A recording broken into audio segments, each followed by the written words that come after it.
जवळपास 1,70,00,000 महिला, थोडं आकडा कमी अधिक असेल 3-4 हजार ने, पण 1,70,00,000 महिला ज्या आहेत या निकष पूर्ण पार करतात, त्यांची KYC झालेली आहे, त्यामुळे त्यांना लाडक्या बहिणीचे पैसे मिळतच राहतील।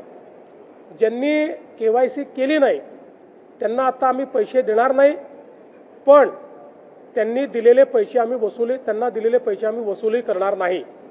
मात्र 14,000 ज्या पुरुषांनी पैसे घेतलेले आहेत त्यांच्याकडनं मात्र पैसे हे वसूल केले जातील। त्यामुळे नीट सायंटिफिक प्रोसेसने या सगळ्या गोष्टी केल्या आहेत आणि आजही यांच्यापैकी कोणी जर KYC करणार असेल तर आम्ही विंडो ओपन करायला तयार आहोत आणि त्यांना लाभ द्यायला तयार आहोत।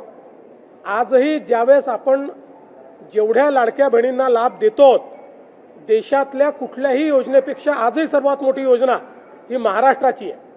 आजही देशामध्ये एवढा लाभ 1,70,00,000 कुठलंच राज्य देत नाही जे महाराष्ट्र देत आहे। अशा नवनवीन व्हिडिओ पाहण्यासाठी चॅनलला लाईक आणि सबस्क्राईब करा।